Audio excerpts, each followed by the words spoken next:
de la doctora Guadalupe Jiménez Codinach. Sí, por favor, no te tardes en eso. No, Sí. no me tardo.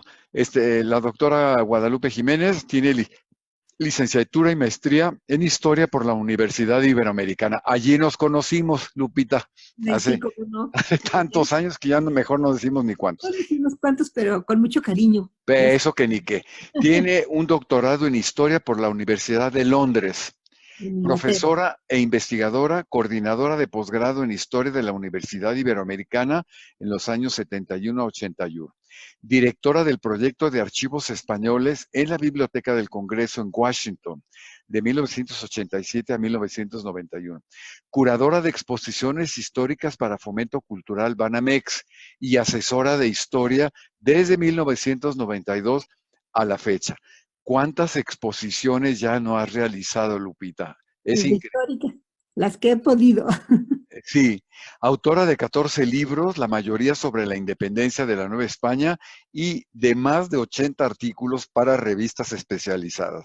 Ha recibido varios premios y reconocimientos. Yo recuerdo el del 2010, que fuiste distinguida como la mejor Sí. historiadora en el tema de la independencia y que te lo otorgó el gobierno federal. Así que, bueno, nos sentimos en primer lugar muy agradecidos contigo, Lupita, de haber aceptado de estar en este curso, un curso que de verdad ha sido muy exitoso por los académicos que han intervenido en ellos y por los alumnos que nos siguen con una fidelidad muy fuerte y que vamos a dar una constancia al final, como ya lo hemos comentado, a los alumnos que se inscribieron y que escriban su ensayo del cual ya les hemos hablado. Cuando haya duda o por correo electrónico lo podemos decir. Bueno, entonces yo por eso, cuando pensé en la independencia, dije, pues, ¿quién mejor que la doctora Lupita Jiménez? Así que, Lupita, muchas gracias a nombre del Centro de Estudios de Historia de México, Fundación Carlos Slim, de la Universidad Iberoamericana, particularmente de la doctora Cristina Torales, que apoyó enormemente en este curso, de la Universidad Anáhuac, también que ha sido una universidad que empieza a destacar enormemente por la formación de sus estudiantes, hacen tesis, bueno, ¿qué te puedo yo decir? Y el Museo Sumaya. Son las instituciones que estamos representadas aquí en este curso, que gracias a este esfuerzo de sus directores, pues hemos llevado este curso, que por cierto, el martes concluye. Más concluye, pero bueno, empezaremos a pensar el siguiente curso, sin lugar a dudas, ¿no? Así que, Lupita, pues te dejamos la palabra. Ya tienes 83 alumnos que ya están siguiendo y bueno, pues sin más, tienes la palabra, Lupita. Muchas gracias. Yo me salgo del video que porque si no se distorsiona un poco, igual que también el silenciador, pero yo estoy pendiente para lo que se pueda necesitar. Algunos alumnos les gusta ir preguntando a través del chat o bien al final, si quieren hacer sus preguntas, que tú las puedas leer y dar una respuesta general a las preguntas que haya, ¿verdad? Bueno, de nuevo, muchas gracias, Lupita, y te escuchamos con gran gusto. Gracias, Manuel. Ya sabes que yo siempre he tenido mucho cariño por el Centro de Estudios de Historia de México, CARSO. Lo sé, muchas gracias, Mucho Lupita. cariño, no solo porque estás tú ahí, y también porque pues siento que es una aportación a esta patria querida tan importante para precisamente para afincar, para consolidar nuestra identidad mexicana, precisamente con el trabajo que ustedes hacen y con las colecciones maravillosas que guardan. Es un tesoro para México y pues para nosotros los historiadores. Y agradezco a las instituciones que han organizado este curso, las felicito, a la doctora Cristi Torales, que también le mando un abrazo.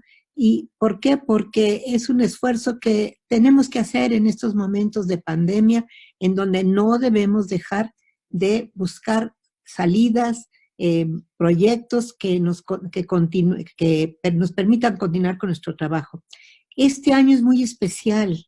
Este año de 21 nos tiene que hacer reflexionar que hace 200 años conseguimos la independencia. Fuimos ya un país completamente independiente de España, de donde dependíamos, y también es el momento de la formación del Estado mexicano. Y vamos a ver cómo sucedió esto, porque hay algo que yo quisiera introducir como pues como un elemento que ustedes comprenderán por qué me interesa tanto este periodo. Mi maestro, el historiador don Luis González y González, que fue fundador del Colegio Michoacán, decía que la etapa menos conocida, menos investigada y más distorsionada del proceso emancipador era la consumación. ¿Cómo? ¿Cómo la consumación, que en su propia palabra, que es una palabra muy de la idea de con la suma de ahí viene consumación, es decir, es cuando se logra juntar varios momentos, etapas, proyectos, ideas que se han ido acumulando, esfuerzos, y se logra, se culmina una obra. Eso es el momento del que vamos a hablar. Esta afirmación que él decía de que es la menos conocida, menos investigada, más distorsionada, yo la viví en carne propia y quiero pues, compartir con ustedes 3 momentos en que eso se me quedó muy claro que esta etapa teníamos que replantearla, teníamos que ver con ojos más objetivos, con ojos con mucho cuidado, científicos, no de propaganda, no políticos, no para conseguir cualquier pues cualquier posición. Esta etapa es muy importante porque es fundacional. Miren, les recordaré 3 de esos hechos. La primera fue en la década de los 60, en Morelia, Michoacán. Me tocó sustituir a un maestro de la Escuela Federal tipo, que daba clase a un grupo de 4º año, serían unos 40 niños. El director me dijo que la SEP pedía que ese mes se representaran 2 hechos históricos en vivo y que tenía que escoger entre el Congreso de Chilpancingo, que fue un hecho que sucedió en 1813, o la entrada del ejército trigarante a la Ciudad de México en 1821. Como eran 40 y tantos niños y el Congreso de Chilpancingo tuvo al principio solo 8 diputados, pues no iba a ser muy interesante para los niños. Entonces decidí que iba a ser la entrada del ejército trigarante y que todos los chiquitos de los 40 iban a entrar, les iba a hacer yo su gorro, iban a entrar con sus colores trigarantes allí y al patio de la escuela íbamos a hacer esa representación. Me llamó el director cuando estaba preparando eso y me dijo, le prohíbo terminantemente que Iturbide entre que entre en la entrada a la Ciudad de México. Le dije, ¿pero cómo? Porque él organizó el ejército trigarante, él fue el que escribió, planeó el plan de Iguala.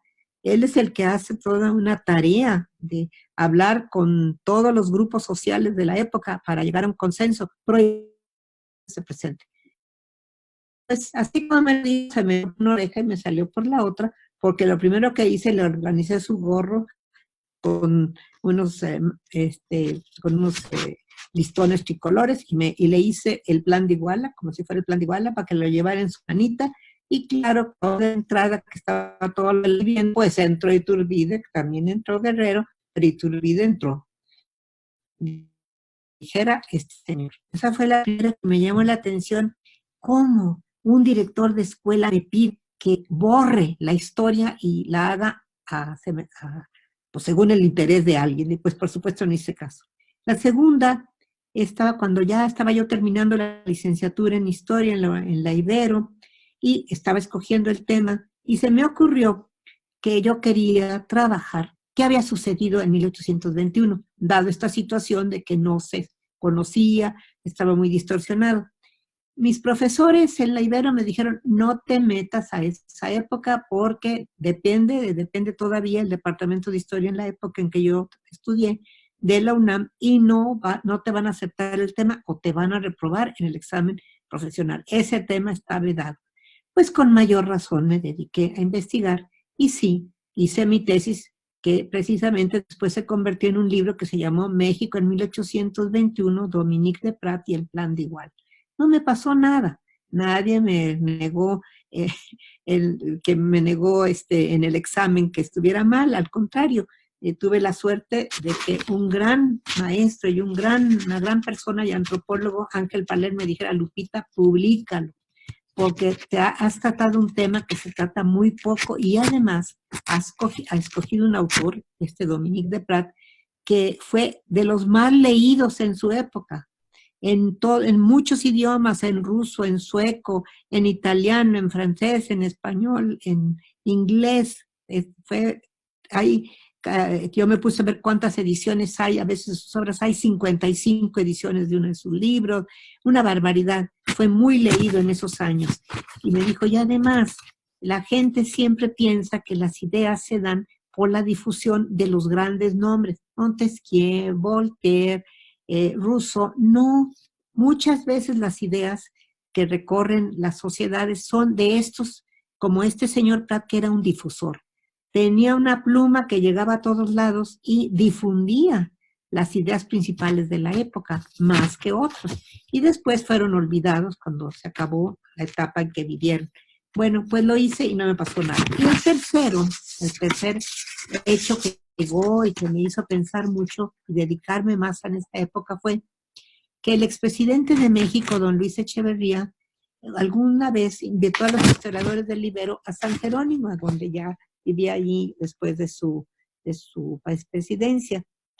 Platicamos con él y yo le dije que cómo se le había ocurrido publicar en 1971 un decreto firmado por él como presidente, diciendo que el único consumador de la independencia era Vicente Guerrero, e ir a Iguala el 24 de febrero del año aquel 1971, que se cumplían los 150 años del Plan de Iguala, que se proclamó el Plan de Iguala, y en el discurso hablar solo de Guerrero y no mencionar para nada a Iturbide.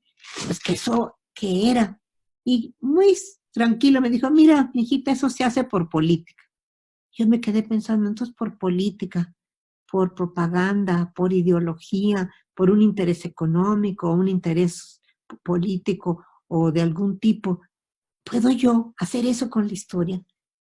Así, borrar del pasado personas que participaron o hechos muy importantes. Entonces, creo yo que por eso me he dedicado mucho tiempo a esta etapa, que creo que es muy importante porque es fundacional del México actual. Lamentablemente, hoy sigue silenciándose y distorsionándose tanto la voz y obra de Iturbide, que lo he oído he oído hablar a los periodistas, a los políticos, a la misma comisión presidencial que ha escogido 15 efemérides a conmemorar este año, organizados por esta comisión, y curiosamente, los hechos y procesos y personajes que presenta, ni uno menciona una sola vez a Iturbide. Menciona a Simón Bolívar, el libertador, a López Velarde, el poeta que creó ese hermoso poema que se llama Suave Patria, la muerte de Guerrero, el perdón que le van a pedir a los chinos. Me pregunto si van a decir con la verdad de cómo Pancho Villa mandaba quemar a los chinos. No sé si lo digan, pero eso también sucedió. Es decir, es un batidillo de efemérides mal hechas porque unas ni son ciertas. No es cierto que en 1321 se fundó México Tenochtitlan. Nadie sabe cuándo se fundó la ciudad, y que lo digan los mejores arqueólogos como Matos, como Leonardo López Luján. Pues no hay ni una evidencia de eso. Pues ya se va a hacer los 700 años de una fundación que no sabemos cuándo fue. El 15 de septiembre, señores, no pasó nada en 1810. Yo hora por hora he seguido todos los sucesos de ese momento y no pasó nada. Estaban dormidos. Hasta después de la madrugada va a llegar al Dama a Dolores, y despierta primero Allende y luego despiertan a Hidalgo. No hay un grito propiamente. De hecho, esa es una metáfora para decir que se inicia algo, que se da la voz. Eso es lo que pasó. Por eso no hay ningún escrito que se llame el grito, aunque lo busquen al revés y al derecho. No lo hay. Debe haber una arenga que básicamente creemos que se les dijo al pueblo que no querían que los franceses ocuparan la Nueva España, porque ese era el rumor que existía desde 1808 hasta 10. Se había dicho mucho que los franceses, después de acabar con España, que en ese momento de 10, España está totalmente invadida, solo le queda Cádiz, una lengüita que sale al mar, y no la toman los franceses porque están las fragatas británicas alrededor de esa lengüita que sale al mar, si no lo hubieran hecho. Entonces, en esas condiciones, bueno, pues eso es lo que están diciendo. No permitiremos que los franceses se apoderen de nuestro reino. Ellos nunca dirán colonia. Eso era una ofensa muy fuerte para cualquier nuevo hispano. Todavía el 20 de enero de 1821, cuando le escribe una carta, ya le había escrito otras, pero en esta carta del 20 de enero de 1821, Vicente Guerrero, que es posible que le hayan escrito la carta porque él no escribía ni leía, sino que se lo han de haber escrito los que eran sus compañeros, entre ellos el padre Pigmenio de la Piedra y otros que lo apoyaban y que eran sus mensajeros.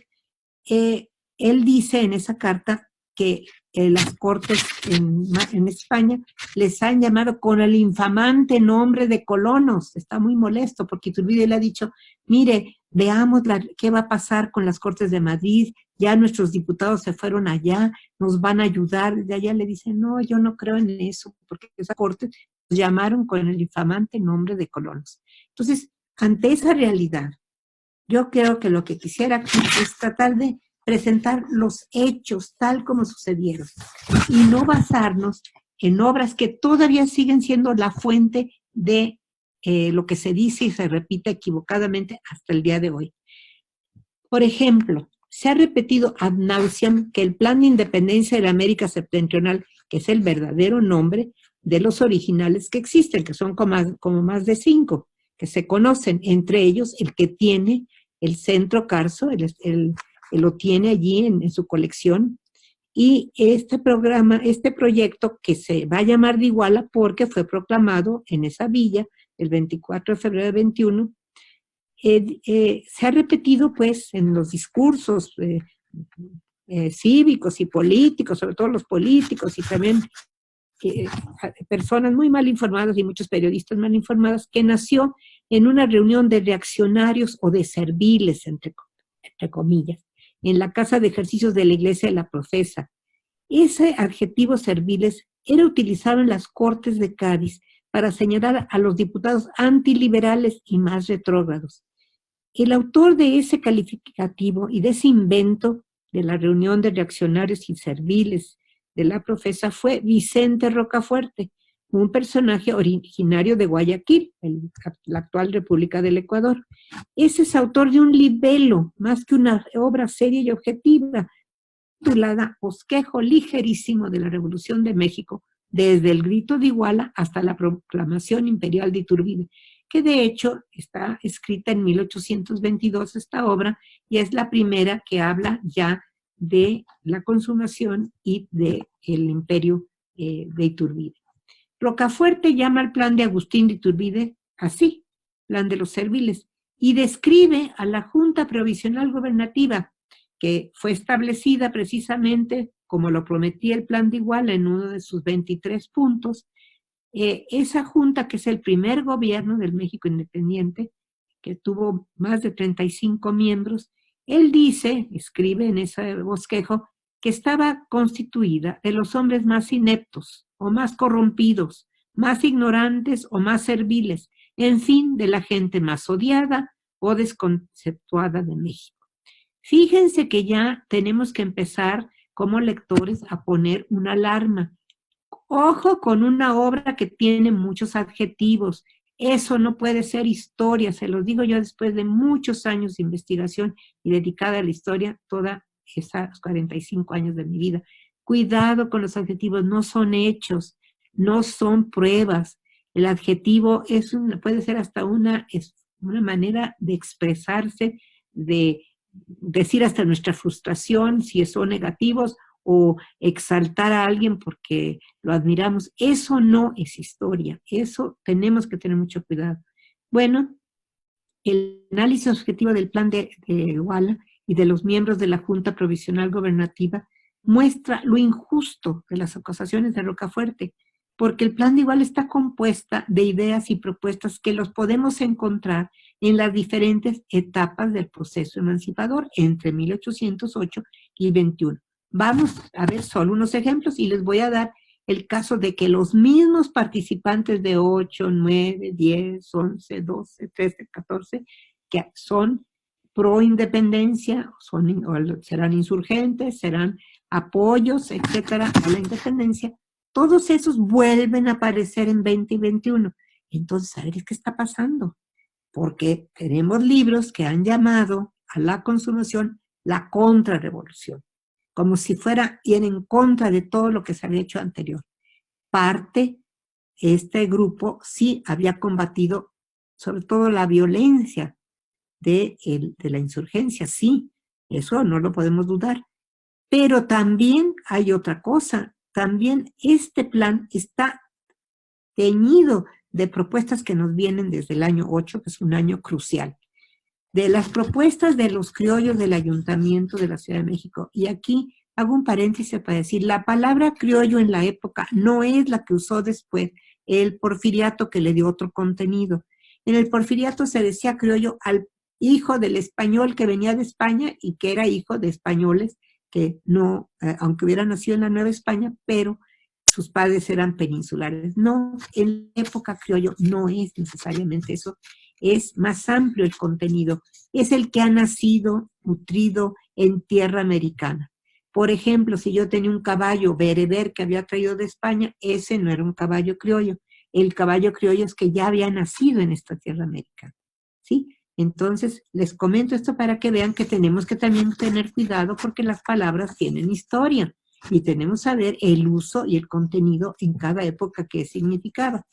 De las propuestas de estos criollos del Ayuntamiento de la Ciudad de México, que reaccionan ante las noticias del verano de 1808, entre junio y julio, que empiezan a oír nada menos algo inédito y que les impactó muchísimo, que sus reyes, tanto Carlos IV como el hijo Fernando VII, habían abdicado, pero no solamente habían abdicado, le habían dado el trono al invasor, que era Napoleón I, el emperador de los franceses. A él le ceden el trono español. Y claro, pues el emperador de los franceses no se puede ir a gobernar España, pero manda a su hermano mayor, que es José Bonaparte, que va a reinar y con el apoyo de muchos españoles, sobre todo de parte de la nobleza española, de parte de los grandes títulos y del ejército, de muchos del ejército, sobre todo de alto grado, y del Consejo Real de España, que van a apoyar a José Bonaparte. No fue también solo rechazado. El que lo va a rechazar es el pueblo español, que se le va a levantar, ustedes acordarán, esas impresionantes dos pinturas de Goya, la del 2 de mayo de 1808 y la del 3 de mayo de 1808. En la primera nos vemos al pueblo, no al ejército, porque el ejército lo habían dejado, lo obligaron a estar en los cuarteles y no ayudar al pueblo.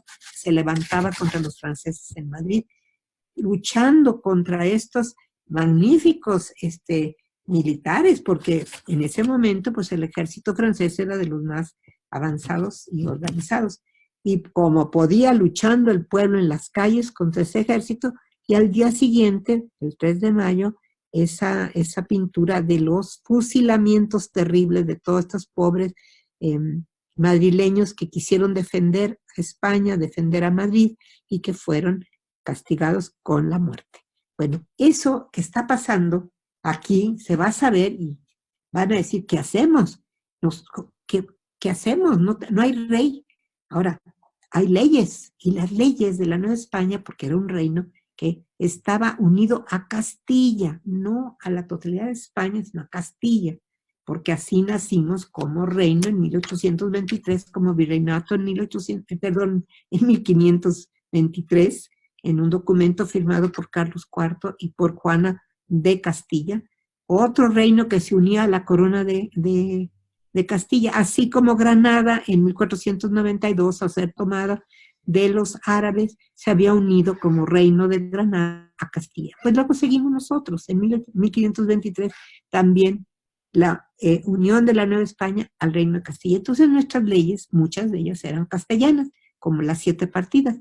Y en las 7 partidas se ve que cuando falta el rey, lo que dicen estas leyes que son medievales, castellanos, dice que se haga una junta de los gentiles hombres del reino y que gobiernen en esa junta mientras el rey o está muy pequeño y no puede gobernar, o está enfermo, o ha muerto y se tiene que conseguir otro. Es decir, que hay una junta. Lo que están haciendo los criollos del ayuntamiento no es nada ilegal ni revolucionario, es la ley.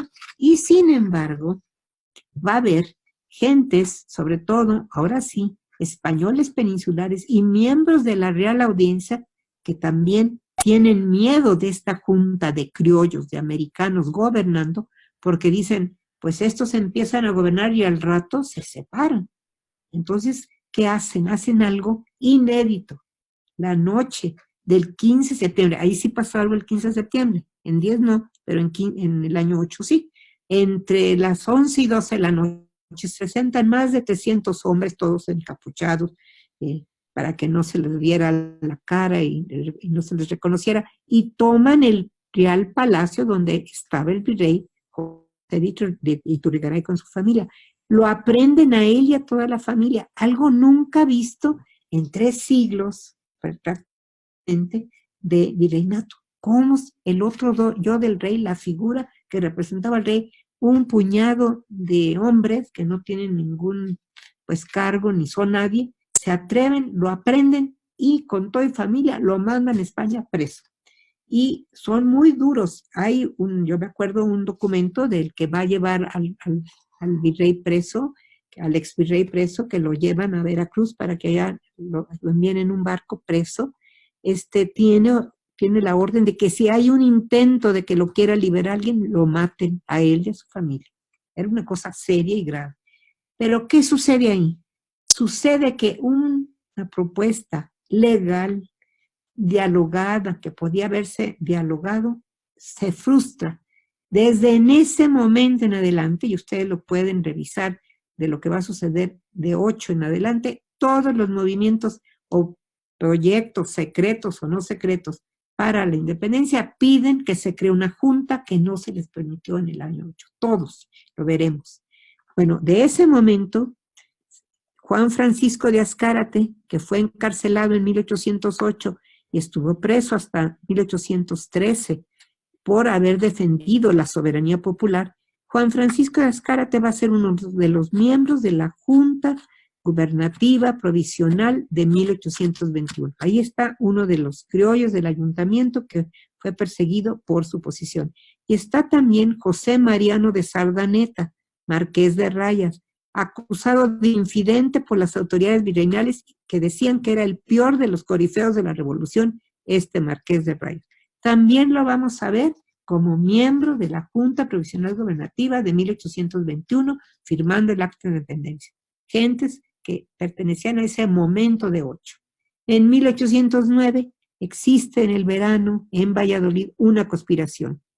Allí va a estar varios militares, jóvenes de las milicias, más bien que militares de carrera, como José Mariano Michelena y otros. Y estos jóvenes de la milicia y algunos sacerdotes, como Manuel de la Torre Lloreda, se reúnen allí en Valladolid, frustrados por lo que había sucedido en 1808, que no se había permitido la Junta de Americanos. Y van a intentar lo mismo, y ahora ya no por la buena nada más, sino ya se va a tener que pensar en cómo usar métodos como tener rehenes para poder canjear con las autoridades de la Ciudad de México. Quiero que visualicen, se imaginen una Ciudad de México que desde esa noche del 15 al 16 de septiembre de 1808 al 14 de septiembre, que era viernes, de 1810, 2 años prácticamente exactos, no han tenido una autoridad legítima, porque el virrey Pedro de Garibay que pusieron, cuando apresaron al virrey, era un militar de 80 años. ¿Quién lo puso? Pues unos tipos que no tenían ninguna autoridad ni ninguna legitimidad. Después lo quitan, porque ya estaba muy mayor y ya no les convino, y ponen de virrey al arzobispo. Bueno, ¿quiénes son ellos para andar poniendo qué legitimidad tiene? Ninguna? Después la Real Audiencia tampoco. Y es decir, no se nos olvide que 2 años la Ciudad de México, que era la cabeza del virreinato, del reino de la Nueva España, se decía implícitamente así, no hay un gobierno legítimo. Va a llegar el viernes por la tarde del 14, un virrey, ahora sí mandado oficialmente por las autoridades españolas, que fue precisamente Francisco Javier Venegas, que viene porque necesitan, sabiendo lo que puede suceder con estas provincias y estos reinos de América, mandan a un gobierno que tenga experiencia militar, que Venegas la tenía. Había sido precisamente capitán general en Cádiz, había defendido Cádiz de los ataques de los franceses y lo había hecho con éxito, por eso lo envían acá. Va a llegar hasta el 14 de septiembre del año 10. Fíjense bien cómo la historia son como eslabones y nos vamos dando cuenta que si no entendemos el anterior, no entendemos lo que sucede después.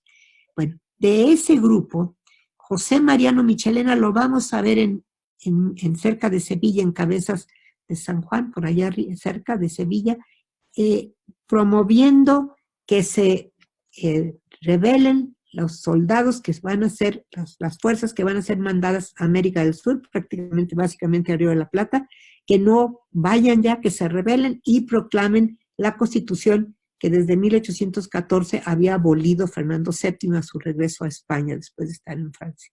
Bueno, allí anda José Mariano Michelena en España, allí en cerca de Sevilla, atizando la rebelión que va a tener éxito. La rebelión, el movimiento de Rafael de Riego y de Antonio Quiroga, que le exigen al rey, este pronunciamiento militar, le exige que vuelva a aceptar y establecer la Constitución de Cádiz, y el rey lo tiene que hacer. Pues ahí andaba Michelena, uno de los conspiradores de 1809. Y acá, Manuel de la Torre Lloreda, que era un sacerdote, él es el que va a dar el discurso en Pátzcuaro el 12 de diciembre de 1821, aclamando a Iturbide y sobre todo a la consumación de la independencia en Pátzcuaro.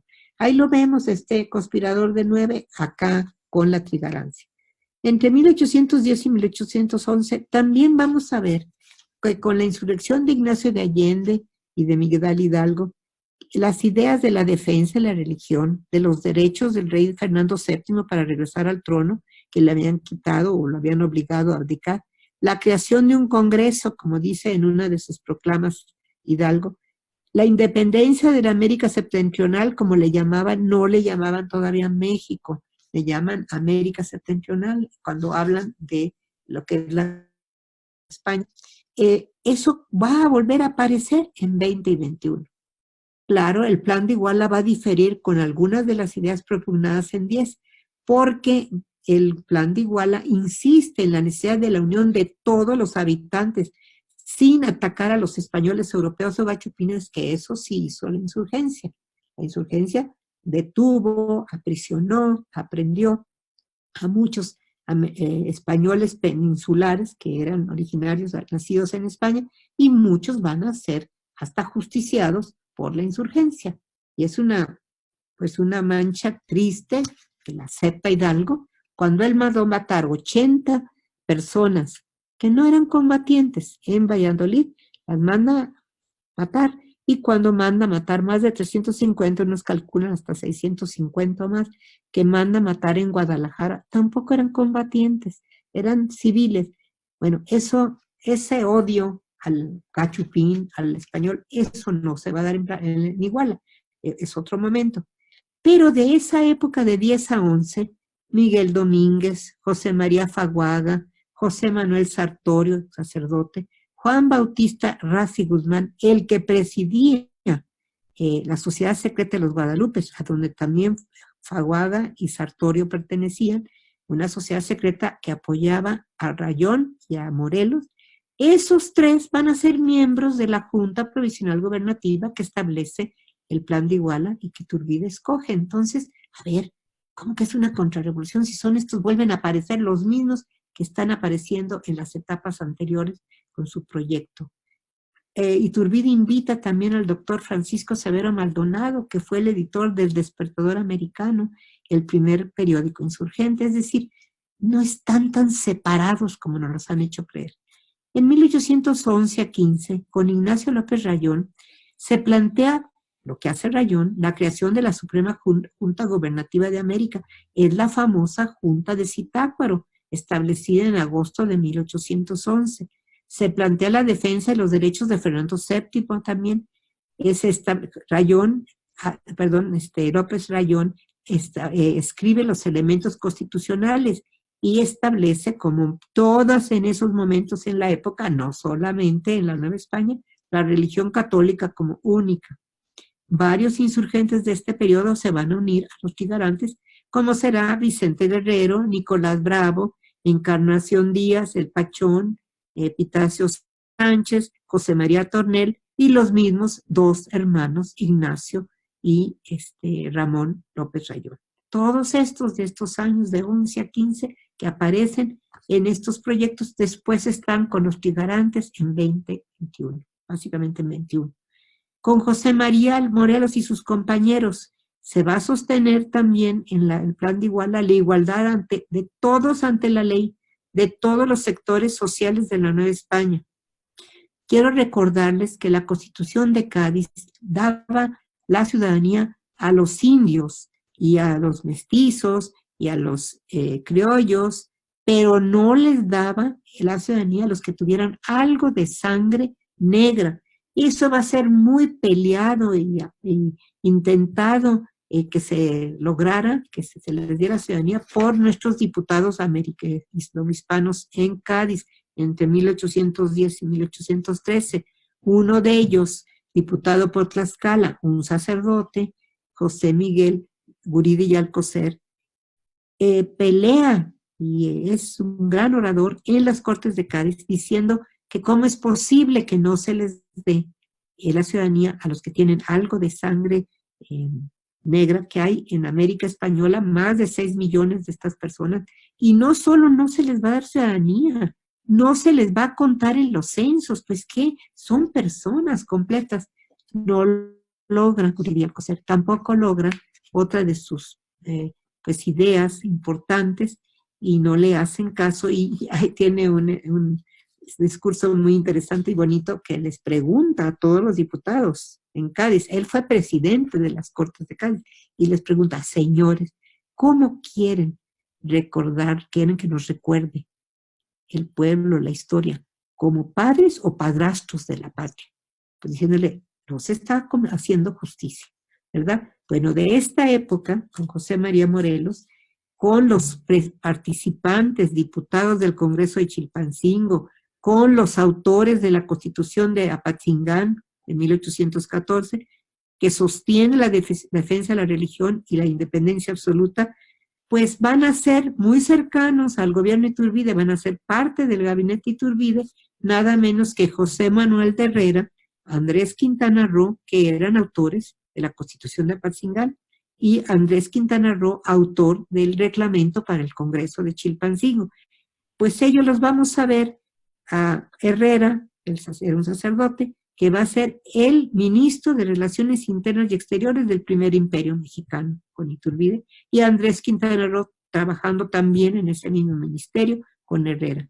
Entonces, varios miembros de ese Congreso insurgente que anduvo, pobrecito, de un lado para otro, que tuvo 8 diputados y creo que llegó algún día a tener 18, pero no más, y andaba a salto de mata.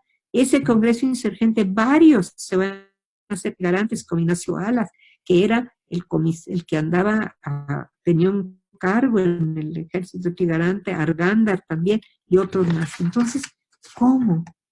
Vean que los hechos están desmintiendo las afirmaciones que todo el mundo repite de este hombre Rocafuerte. De los diputados americanos en las Cortes de Cádiz, autores de la Constitución de 12, como los otros diputados españoles, como el padre José Miguel Alcocer, del cual ya hablamos. Este padre, José Miguel Alcocer, él va a ser miembro de la Junta Provisional Gobernativa de 1821 y es el autor de un proyecto de constitución para el Imperio Mexicano en el año 1822, que no se llegó ni siquiera discutir en el Congreso, pero él lo trató de hacer.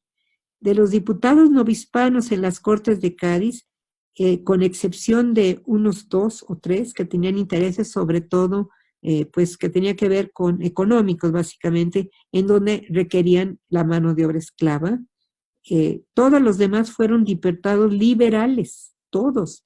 Y para que se den una idea, 90% de los diputados que eran militares en las Cortes de Cádiz, 90% de ellos pidieron la libertad de imprenta, pidieron que se anulara, que se quitara la Inquisición, fueron liberales.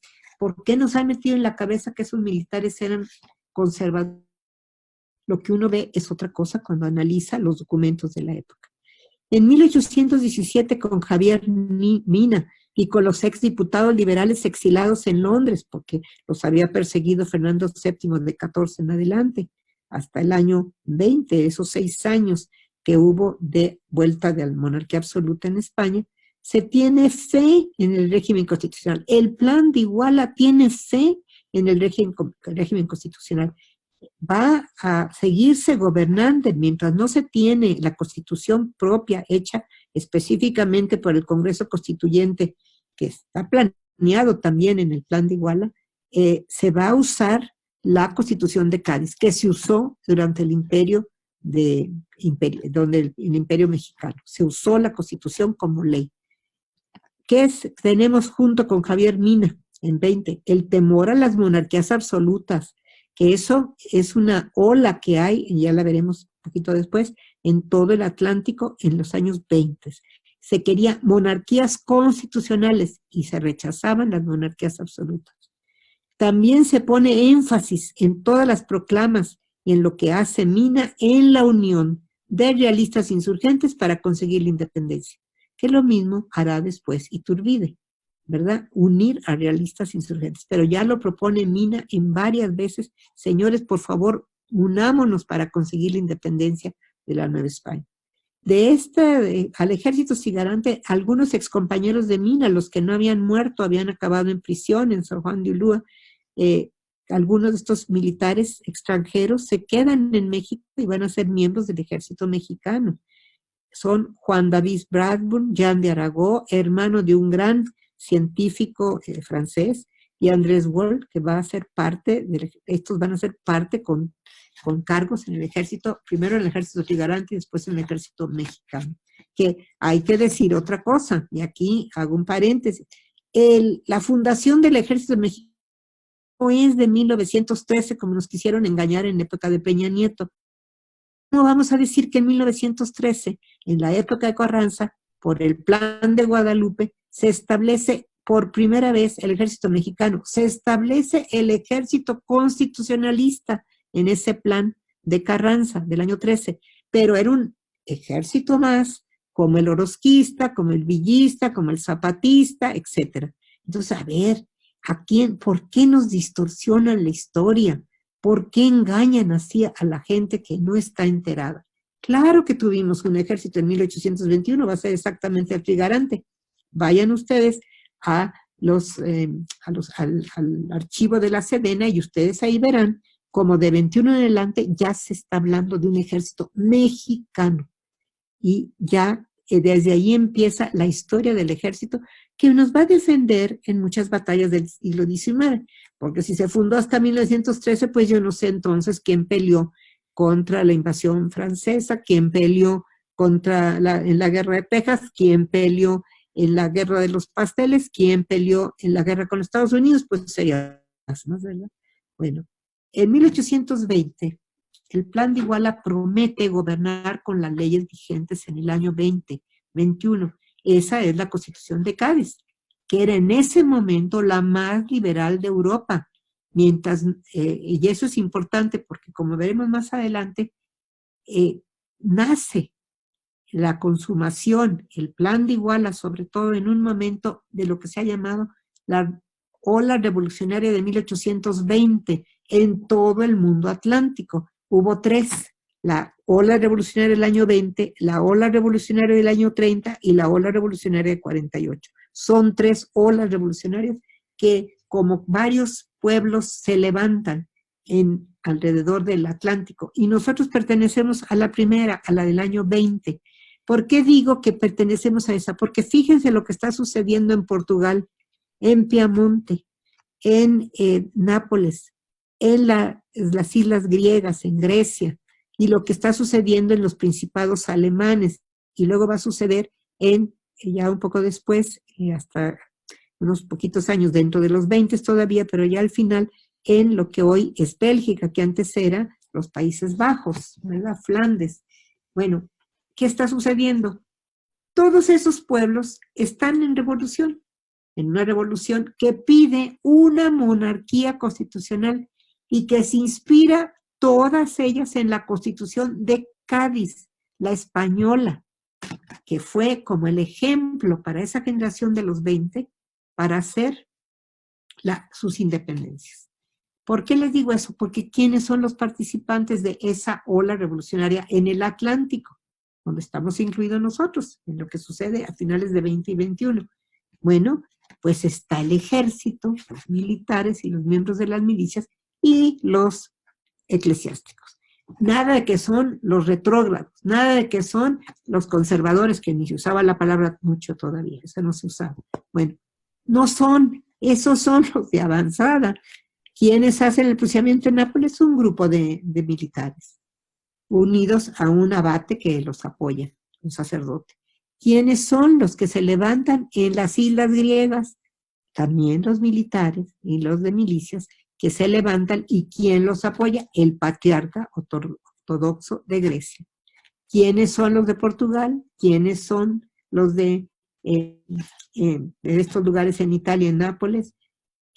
Pues que son militares jóvenes, que son de avanzada, porque les ha tocado vivir, muchos de ellos son veteranos de las guerras napoleónicas, y están cansados de la guerra. Miren, hay un autor que dice que ¿quiénes más pueden aborrecer la guerra que los que la han vivido y han tenido que hacer? Lo que menos quieren es seguir en una guerra, porque es muy duro, es muy violento y de mucho sacrificio. Bueno, pues eso es lo que está pasando con estos militares acá en Europa, que están cansados de la guerra, de los años de guerra, desde el inicio de ya cuando empieza Napoleón a hacer sus campañas hasta 1814, que lo aprenden y lo van a enviar primero a Elba y regresa, y luego ya después lo mandan a Santa Elena. ¿Cuándo murió Napoleón? Fíjense quién murió en 1821, nada menos que un soldado que se convirtió en emperador en Francia, era una potencia en ese momento. Muere el 5 de mayo de 1821, Napoleón. Están los ejemplos vivos de esto que está sucediendo en el Atlántico. Pues no se nos olvide en qué contexto nace este plan de igualdad. ¿Qué otra cosa vemos? Bueno, que a los que recelaban de las reformas más radicales que las Cortes de Madrid estaban tomando, porque claro, los liberales cuando regresan a España, después del absolutismo de Fernando VII, después del año 20, que lo obligan a jurar otra vez la Constitución, pues vienen más enojados y van a tomar medidas muy radicales, algunas que no van a ser del agrado en Nueva España. Sobre todo son medidas que, miren, no se conocen en el verano y en el otoño, aquí en la Nueva España se van a conocer prácticamente hasta enero. Por eso también hay que tomar en cuenta que no son las que originan el plan de Iguala, porque ese plan ya estaba escrito muy posiblemente en octubre de 20. Pero sí hay medidas que aquí van a ser muy sensibles y no se van a querer llevar a cabo. La expulsión otra vez de los jesuitas. Todos los insurgentes y realistas y todos los de la época eran pro-jesuita. Amaban a los jesuitas, como decía Morelos, yo amo a los jesuitas. Y muchos de ellos, entre ellos Hidalgo había sido alumno de ellos. Entonces, pues prácticamente todos piden el regreso de la Compañía de Jesús. Entonces, pues no les va a gustar otra vez suprimirla, porque ya la habían vuelto a renovar y otra vez había que suprimirla. Bueno, esa es una. Y tampoco están de acuerdo con las medidas de las Cortes más radicales de Madrid, que suspende y que manda a la extinción a las órdenes hospitalarias, a los que se dedicaban a los hospitales, a los juaninos, a los betlemitas, a los camilos, ¿verdad? a todas estas órdenes, a los hipólitos que se dedicaban a los enfermos. Y si uno sabe la labor que estas órdenes dedicadas a los enfermos hacían, pues entiende uno que no quisieran en la Nueva España acabar con ellos. Les voy a poner el caso de los betlemitas, que si ustedes viven en la Ciudad de México, se acordarán que hoy es el Museo de Historia Económica, el MIDE. Bueno, allí fue el Hospital de los Betlemitas. Se sabe por las investigaciones que se han hecho sobre la institución de los betlemitas y su hospital, que las personas se curaban más, había más curaciones que hoy en el Seguro Social. ¿Por qué? Porque salían mejor, no se morían tantos. Bueno, entonces es interesante ver que el pueblo los quería y no va a querer que los echen a la calle. Bueno, eso es una, pero eso les digo, se supo esto de que son más duras estas medidas, van a saberse básicamente hasta enero. Y el plan de igual está escrito desde octubre. Bueno, ¿qué otra cosa? Bueno, y esto es muy importante, igual daba ciudadanía a los españoles peninsulares, a los criollos, a los indios, a los mestizos, a los asiáticos, a los africanos, a las castas. Eso no hacía la Constitución de Cádiz, porque acuérdense que le negaba la ciudadanía a los que tuvieran algo de sangre negra. A todos los que tuvieran mulatos o que tuvieran un poquito de sangre negra no podían ser ciudadanos. Bueno, al contrario, el plan de Iguala les da a todos. Les dice, todos son iguales y todos pueden solicitar o tener un trabajo, nada más por méritos, no porque sean nobles, no porque presenten carta de lo que sea, no, porque por sus méritos. Todos pueden intentar tener todo es el trabajo que busquen. Es interesante ver que varios de esos diputados nuestros que van a las Cortes de Madrid, que se reúnen a finales de 20 en Veracruz y se van, creo que muy al principio de 21 para España, porque ya tienen que ir a representar todavía la Nueva España. Entre ellos está Tomás Murphy, están varios importantes miembros como Espinosa de los Monteros, como varios otros que son amigos de Iturbide. Uno de ellos, no me acuerdo si fue Espinosa de los Monteros, les lleva el plan ya, el que después se va a llamar de Iguala, se los lleva a estos diputados antes de que zarpen en una fragata en Veracruz. Le dice, ya no se vayan, quédense para que ustedes sean miembros del primer Congreso ya mexicano que abarque a toda la nación. Quédense. Ya, miren, ya tenemos este plan y Iturbide se los manda. Y le dicen, no, mejor nos vamos, porque si nos quedamos van a sospechar las autoridades, mejor les ayudamos desde Madrid y los vamos a apoyar sabiendo lo que ustedes intentan. Y de hecho sí lo hacen, presentan un plan muy parecido ante las Cortes de Madrid, muy basado en el plan de Iguala, que no les aceptan y se los rechazan, pero sí intentaron. Bueno, y algo muy importante, Miguel Ramos Arizpe, un sacerdote, y los diputados novohispanos del año 20, ¿saben qué hacen?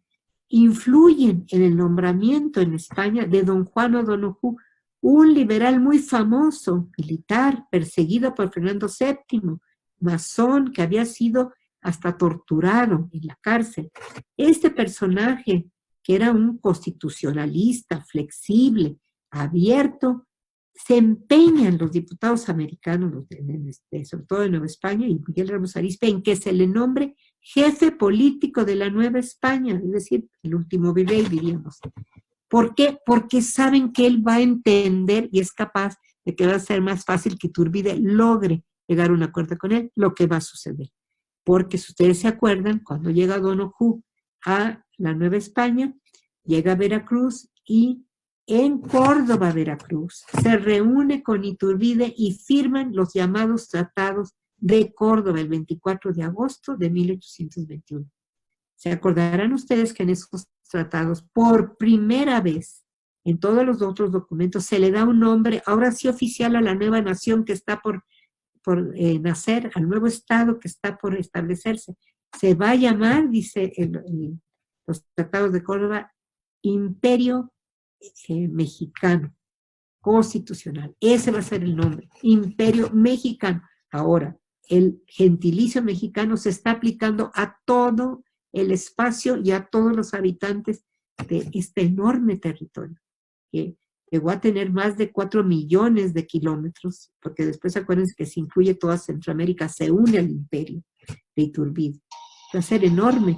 Vamos a llegar a lo que hoy es Utah, Colorado, Montana, todo eso era parte del imperio. Todo lo vamos a perder, más de 2 millones de kilómetros con la guerra de Estados Unidos en 48. Pero en este momento de 21 va a ser enorme ese imperio. Bueno, pues les recuerdo pues que don Juan O'Donoghue, por supuesto que firma los tratados de Córdoba, que es realmente ya cuando a nombre él, representando a España, porque España, las autoridades españolas le habían mandado, acepta la independencia de la Nueva España. Y tiene eso, y tiene otra cosa que no tenían los otros documentos.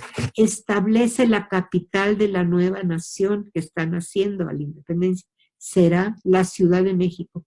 Si ustedes me dicen, bueno, es que de facto, de hecho, había sido siempre la capital, pero este es un momento muy importante legal, porque fíjense, el Plan de Iguala va a dar lugar, y eso es muy importante, a 2 documentos fundacionales, además que él era también fundacional el plan, pues da a 2 muy importantes. A estos tratados de Córdoba, ¿verdad? Donde se establece el nombre ahora sí Imperio Mexicano y de mexicanos para todos los habitantes, y de la capital de esta nueva nación, que será la Ciudad de México. Bueno, este Tratado de Córdoba y el Plan de Iguala se consideran los primeros documentos importantes fundacionales del Estado mexicano. De ahí van a ser el Estado mexicano y de ahí va muchas veces a sacar parte de su pasado, aunque curiosamente no lo sepamos, pero sí, hasta 1857 muchas de estas cosas que el plan y los 2 documentos nacidos del plan, que uno es los tratados de Córdoba y el Acta de Independencia del Imperio Mexicano, que se va a firmar el 28 de septiembre en la noche, allí en el Palacio ahora Imperial, ya no era Real Palacio del Virrey, ahora Palacio Imperial, allí estaba siendo habilitado porque tenía muchos trabajos de renovación, por eso Iturbide no vivió ahí. Le van a prestar un palacio, que es el Palacio de Moncada, el que nosotros llamamos hasta la fecha Palacio de Iturbide. No era suyo, era de Juan Nepomuceno de Moncada, que era amigo de él, y se lo presta. Pero fíjense que Juan Nepomuceno de Moncada ya se lo había prestado en 1813, nada menos que a Félix Calleja, ¿verdad? Ahí se lo prestó y ahí vivió Calleja. Y después se lo va a prestar cuando entra a la Ciudad de México O'Donoghue. O'Donoghue va a vivir allí en el Palacio de Moncada desde el 26 de septiembre que llega a la Ciudad de México hasta su muerte el 8 de octubre de 1821, porque lamentablemente va a vivir muy poco. Después del 27 de septiembre, la entrada al ejército trigarante, de la firma del acta, el día 28 en la noche, el 8 de octubre va a morir de pleuresía O'Donoghue. Se le enterró en la Catedral Mexicana con honores como de virrey. Es decir, con mucho agradecimiento porque por él se había podido firmar esos tratados. Entonces, ¿qué estamos viendo? Estamos viendo otra cosa. Estamos viendo que en toda esta etapa vuelven a aparecer, por ejemplo, si ustedes se analizan a los 35 más o menos que van a firmar el acta del 28 de septiembre, pues ahí se encuentran, por ejemplo, con más de 6 miembros de la Sociedad Secreta de Guadalupe, que ayudaba a Rayón y ayudaba a Morelos, entre ellos al que la presidía, que es nada menos que Razi Guzmán. Razi Guzmán era tío de Leona Vicario y está firmando el Acta de Independencia y es miembro de la Junta Provisional Gobernativa de 1821.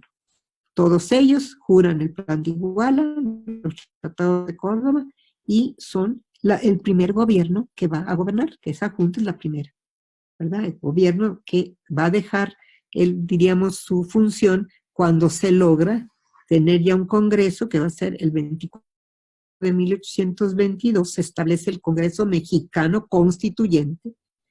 Digo que es primero porque, aunque hubo el Congreso de Chilpancingo, que todos se acuerdan, pero el Congreso de Chilpancingo no tenía vigencia ni tenía autoridad más que en algunos poquitos sitios por donde iba pasando, iba además siendo perseguido, entonces no, realmente no fue nacional, no era de toda la nación. El Congreso ya de 22 sí lo va a hacer, ya con representantes de todas las provincias de la nueva nación, ¿verdad? Entonces, hay que distinguir. Bueno, entonces es otra de las creaciones del Plan de Iguala que una de las promesas es el establecimiento de un Congreso. Por ejemplo, otra de estos textos que nacen del Plan de Iguala en estos momentos es el Acta de Independencia de México. Fíjense quiénes la firman.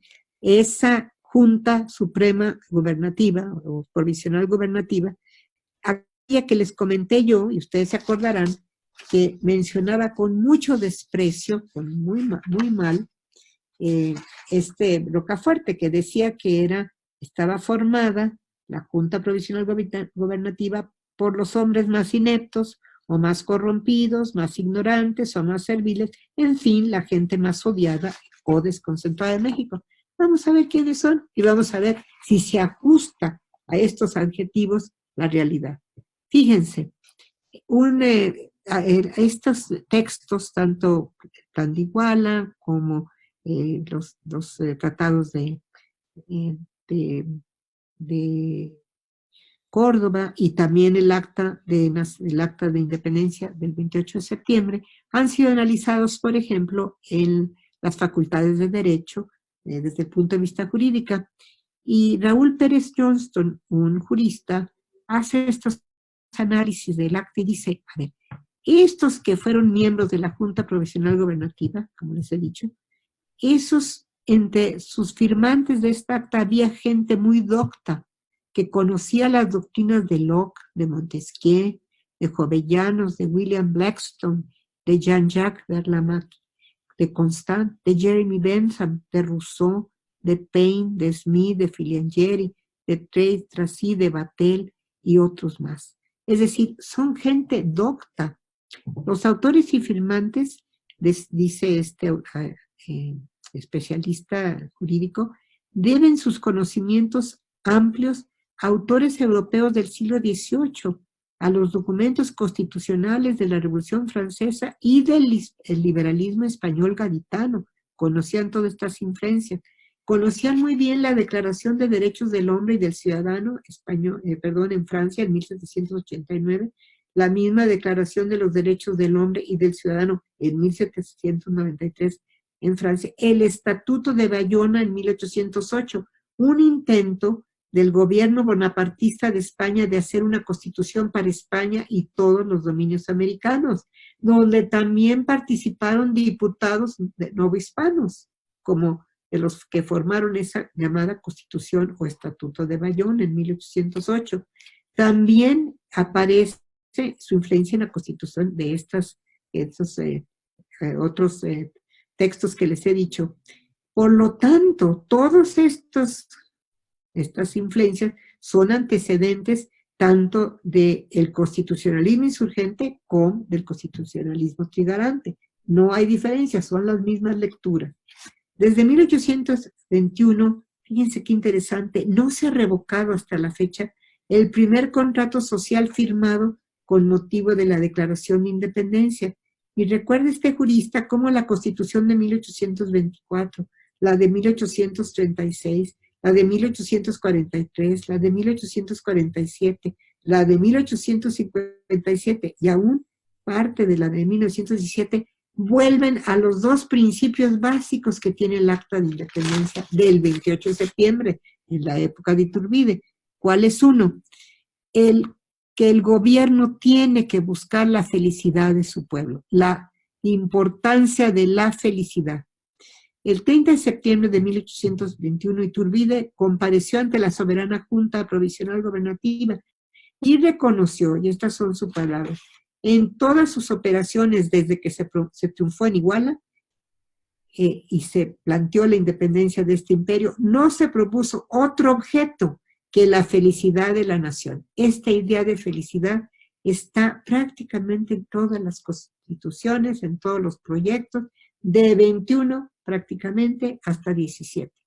La felicidad con un objetivo importante que un gobierno tiene que intentar. Está en todas y está también, ¿verdad?, la otro aspecto del Acta de Independencia que habla de los derechos del hombre. Si también se preocupa por los derechos en esa época, bueno, esos dos temas, la felicidad y los derechos del hombre, pues hacen que vuelvan a aparecer prácticamente en todas las constituciones hasta el año prácticamente de 17. Entonces, qué curioso que este documento, que como dice el autor jurista, es un documento de valor y jurídico, que incluso puede considerarse como marco para el establecimiento posterior de todas las constituciones que hemos tenido. ¿Por qué no hacemos caso de estos documentos y ni los conocemos? ¿Por qué los despreciamos?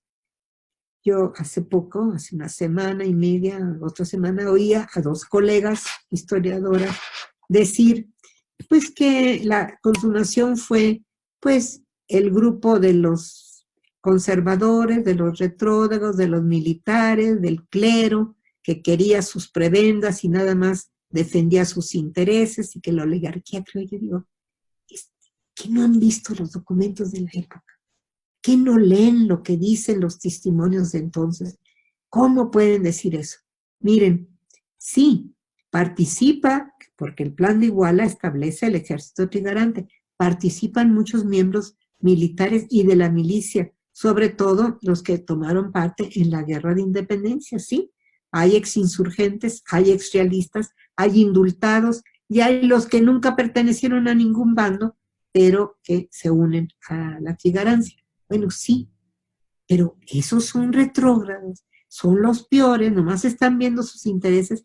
¿Qué quedamos que el año 20, en todo el Atlántico, la ola revolucionaria, estas revoluciones que buscan una monarquía constitucional con un rey hecho, la misma idea del plan de Iguala, con un rey que ya esté hecho, no cualquiera, uno que tenga como raíces, que tenga preparación, no cualquiera, que está en todas las revoluciones? ¿Qué hace Grecia cuando logra su independencia? Traer una familia alemana, que van a ser los reyes de Grecia, todavía hasta la época de la reina Sofía de España, que es de una familia alemana.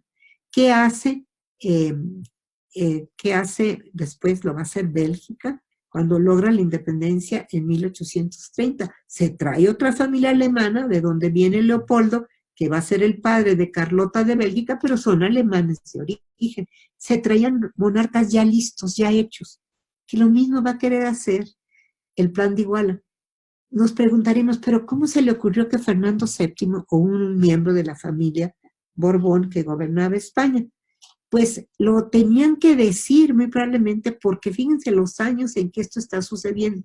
Es el año 21. 21 es un año crucial también en Europa. ¿Qué está pasando en Europa? Hay todo un sentimiento en varios países muy fuertes, potencias, contra cualquier revolución. La Santa Alianza. Desde el Congreso de Viena de 1815 hasta la fecha, en esos años de 20, la Santa Alianza estaba tratando de ayudar a los países que ya no tenían monarquías absolutas a que recobraran su estilo de monarquía y no aceptaran estas nuevas versiones de monarquías constituciones y todo. ¿Qué hace el año 23? Francia manda 100,000 soldados a España a volver a poner en el trono y a obligar otra vez a España a que rechacen la Constitución de Cádiz y vuelvan otra vez a un rey sin constitución. Eso va a ser con la ayuda de Francia. Estos 23,000 que les llamaban los hijos de San Luis van a invadir España para apoyar la vuelta al absolutismo. Esa es la situación en que ellos están viendo. Entonces hablan de un Fernando VII que saben que no va a venir, o alguno de sus descendientes o parientes saben que eso no va a ser. ¿Por qué se lo imaginan? ¿Ustedes creen que un liberal como don Juan O'Donoghue, que había sido perseguido precisamente por Fernando VII y su gobierno, no sabe eso? Claro, lo ponen para calmar las aguas. Por eso en los tratados de Córdoba, que esa es otra variante con el plan de Iguala, ahí se dice que si Fernando VII, ninguno de la dinastía de ellos, quiere venir, pues entonces el Congreso, las Cortes mexicanas podrán escoger a quien quieran. Muchos han dicho, ahí se ve la ambición de Iturbide que quería ser emperador. ¿Cuántas veces he oído yo y he visto en artículos que se diga el autoproclamado emperador? Iturbide no se proclamó a sí mismo, él no se proclamó. El 18 de mayo, él estando viviendo en ese palacio que hoy conocemos como Palacio Iturbide, estaba jugando un juego como de, no sé si era tresillo, con Pedro Celestino Negrete, un peninsular que había sido realista y luego había sido trigarante, que fue el que consuma la independencia en el actual estado de Jalisco, que era antes en Nueva Galicia, pero que es Jalisco. Él la consuma, creo que en el verano de 1821. Bueno, ahí estaban los dos. Cuando se oye una algarabía allá afuera y sale al balcón Iturbide a ver, es una cantidad de miembros de las milicias y del ejército, pero reunidos con mucho pueblo, que está pidiendo al Iturbide que acepte ser emperador. ¿Por qué? Porque en marzo, a finales de marzo, se había sabido ya en el México independiente el rechazo total a los tratados de Córdoba y que no va a venir nadie, ¿verdad?, a reinar aquí.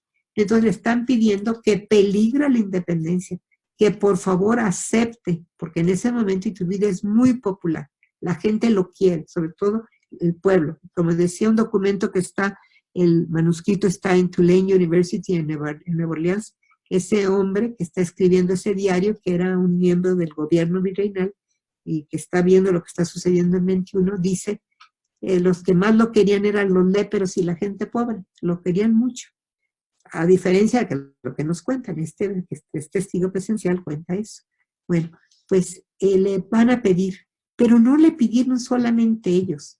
Hay una carta de 45 diputados, encabezados todos, ¿por quién creen? Por Valentín Gómez Farías, uno de las figuras del liberalismo más importantes de la historia del liberalismo en México en el siglo XIX, pidiendo que se acepte ser emperador.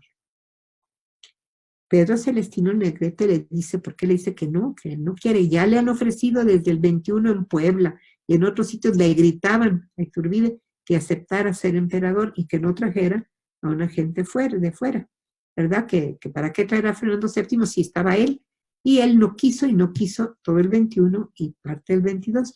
Y Pedro Celestino Negrete le dice en ese momento, señor, tenga mucho cuidado de la furia del pueblo si usted no quiere oírlo ni hacer lo que le piden, ¿verdad? Y entonces él sale y les dice a todos los que están ahí pidiendo, aclamando, que eso no puede él decidirlo, que el Congreso mexicano, el Congreso Constituyente es el que es la autoridad y ellos decidirán. Al día siguiente sucede que se hace una primera elección. 15 de los 102 diputados más o menos que tenía el Congreso mexicano de 22, dicen, no es que digan que no, pero dicen que tienen que preguntar a sus provincias y ver cuál es el sentido de su voto.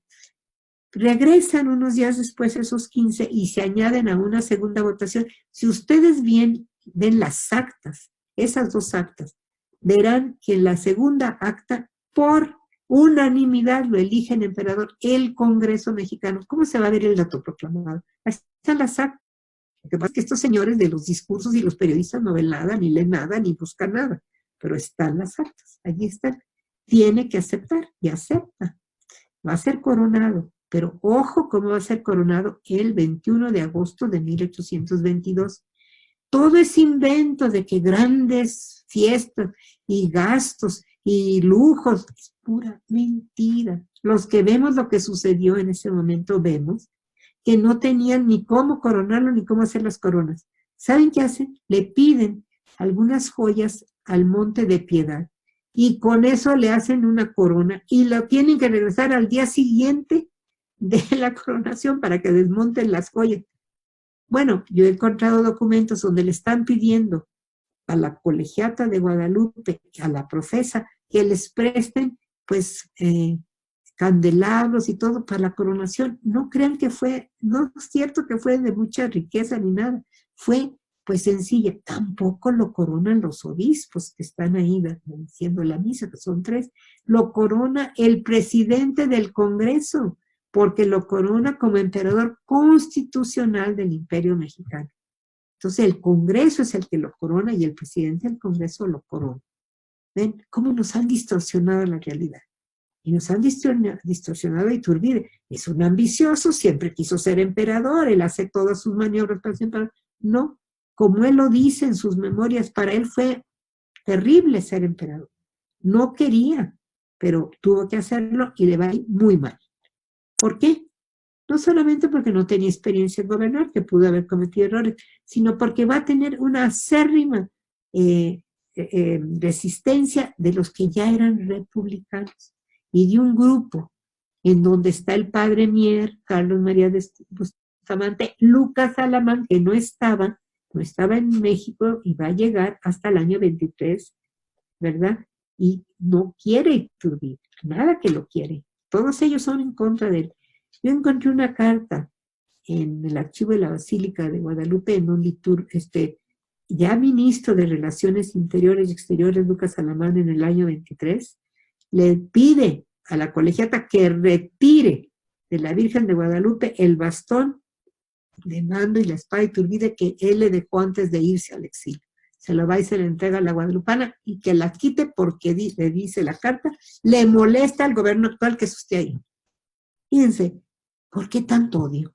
¿Por qué tanto rechazo? Que ni siquiera lo conocen porque no han leído todos los documentos que hay. Pues yo creo que se debe en parte porque es una persona que difícilmente iba a ser tan aceptada. A un miembro que había sido compañeros de armas de muchos, nunca tuvo título de general, él llegó a ser nada más coronel del regimiento de Celaya, que ese era su preferido, ¿verdad? Bueno, por eso él no se pone general cuando es el que establece el ejército trigarante y es su jefe, se pone el nombre o el nombramiento de primer jefe del ejército imperial. ¿Se acuerdan que ese es su título? No es general, él no lo era. Después le van a dar un título ya cuando se hizo la independencia, después le dan el título de generalísimo, como se lo dieron a Morelos, como se lo habían dado antes a Allende, antes a Hidalgo, son sus propios colaboradores, no todo el pueblo, pero bueno, existía esa posibilidad, ese tipo de nombramiento, pero él se pone primer jefe del ejército trigarante. Bueno, ¿saben quién le copia ese primer título? Nada menos que Venustiano Carranza, que no era militar. Y entonces, al no ser militar y tener que encabezar un ejército que va a ser el Ejército Constitucionalista de 1913, toma el mismo título de Iturbide y se pone primer jefe del Ejército Constitucionalista, recordando que eso había hecho Iturbide. ¿Ven? Entonces, ¿qué estamos viendo? Lo que estamos viendo, y eso es lo que yo quisiera que quedara muy claro, ¿verdad? Es que tenemos que revisar esta etapa, entenderla a cada personaje y dar su justo papel a cada uno. Sí, Guerrero es una persona simbólicamente, sobre todo, muy importante, porque es uno de los últimos caudillos que nunca pidió el indulto, que siguió luchando desde 1810 a 21 por la independencia en la insurgencia y que no fue derrotado, ni fue detenido, ni apresado, y que se mantuvo en las montañas del sur, porque claro, ahí la geografía también le ayudaba, ¿no? ¿Verdad? Entonces quiero decirles esto para que ahora que es el año de la consumación, que tenemos 200 años de ser verdaderamente nación libre, soberana e Estado, nación independiente, que somos desde ese momento y nosotros ya somos responsables del 21 en adelante de todas las decisiones. Ya no le podemos echar la culpa a España o a nadie. Somos responsables de todo lo que se hizo. Que repensemos y sin adjetivos, con una actitud de madurez, de comprensión de lo que esas gentes sabían, qué información tenían, por qué tomaban las decisiones que tomaban, y no inyectándoles preocupaciones nuestras de hoy. Ay, ¿por qué no era feminista? ¿Por qué no era ecologista? Es que no lo pueden ser, porque eso no existía en su época. Bueno, creo que ya los cansé. Aquí lo dejo y espero que tengan preguntas y si quieren y si puedo, se las contesto. Muchísimas gracias, Lupita, porque pues has dado una visión general del proceso para llegar a la independencia y sobre todo al primer imperio, que como tú dices, hay que revisar nuestra historia para no repetir los errores que se vienen dando desde hace muchos años. Y otra cosa muy interesante que con eso me quedo, es decir, a partir de la independencia, somos responsables como país, no echarle la culpa a nadie, porque en la historia nos echan culpas, ¿sí? Responsabilizarnos. Y yo creo que eso es uno de tus grandes mensajes, que le has dado a los alumnos que nos están siguiendo, que son más de 90. Por ahí Adriana Montes dice, muchas gracias, increíble clase. Bueno, pues claro, pues tú eres la gran conocedora de este periodo. Y dice Araceli Torres, ¿cuáles eran los motivos de la realeza o nobleza española para apoyar a José Bonaparte? Muchas gracias por esa clase tan bonita. Sí, bueno, fíjense que es interesante que miembros de la nobleza, miembros del Consejo Real, hasta un exvirrey que había hecho muy bien papel en la Nueva España, Miguel de Azanza, fue bonapartista. Había algunos que veían en José Bonaparte un hombre que no era un alcohólico, como el pueblo le puso Pepe Botellas, no lo era, era nomás por hacerle daño, porque no lo querían, pero en realidad no fue malo como gobernante.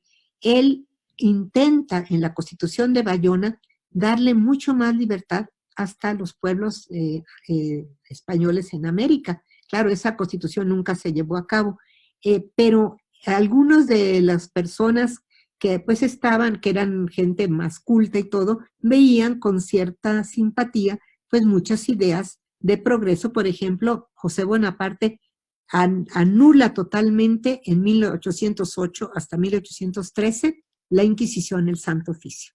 Claro, para muchas personas de conciencia más abierta, pues esa Inquisición y ese Santo Oficio les parecía retrógrado, ¿verdad? Entonces, ese tipo de personas apoya a José Bonaparte. Aquí no, en la Nueva España no. Es más, ustedes se acordarán que Morelos quiere que continúe el Santo Oficio y la Inquisición. En ese sentido, no eran de avanzada como los de España, ¿verdad? Sí, es interesante porque sí hubo personas que les dijeron pues que los consideraban para el pueblo, no los quería, y los consideraba que se habían influenciado por esas ideas de la Revolución Francesa que en España eran vistas muy mal. ¿Por qué? También hay que decir la verdad. Eran vistas malas por el pueblo español, pues por la conducta del ejército francés, que llegaba a una villa, a un pueblecito, a una ciudad, y a veces quemaba conventos, ahí metía a sus caballos, destrozaba, los veían como verdaderos, pues gentes completamente libertinos, ¿verdad? Y le atribuían eso a la Revolución Francesa, por eso no los querían. Pero la gente en más preparación veía en las propuestas de Bonaparte, sobre todo de José, pues que no eran tan malas, que había cosas buenas, bueno, sobre todo quitar pues ese tribunal de Inquisición y todas esas medidas, esa falta de libertad de conciencia y de eso no les parecía. Por ahí va. Y también algunos por interés y por oportunismo, porque les daban importantes cargos, ¿no? Hubo muchos que aceptaron cargos del Claro. gobierno bonapartista, que fue de poco, son 5 años, no se les olvide, que están gobernando toda la península, bueno, perdón, solo la parte de España, pero nunca, nunca gobernaron un solo dominio de la América Española. Ninguno de nuestros territorios los aceptó, nunca. Fíjense, en toda España se acuñaron monedas con la efigie de José Bonaparte. Aquí, nunca. Claro, porque aquí fue totalmente negado la posibilidad de que un intruso tuviera el trono de España. En eso fueron más patriotas aquí. Sí. Otra pregunta por ahí de Mont, dice, fabulosa exposición, solo una pregunta, ¿desde cuándo entonces asumimos el papel de mexicanos? Dice Brenda Eloani, quitando la cuestión política en el aspecto cultural. Bueno, precisamente el gentilicio mexicano se establece ya oficialmente en 1821, porque ahora sí, miren, un día antes de la entrada del ejército trigarante, había una salvaguarda que cuando entrabas a las garitas en la Ciudad de México tenías que decir para entrar, y pues decías viva el rey, o viva lo que fuera, ¿no? Viva la Nueva España, era una frase que tenías que saber. Se cambia por decir viva México. Ahora sí, México como nación ya completa. Antes no, porque, por ejemplo, el propio Hidalgo en una de sus proclamas dice, esos mexicanos que no nos han apoyado, está hablando de la Ciudad de México.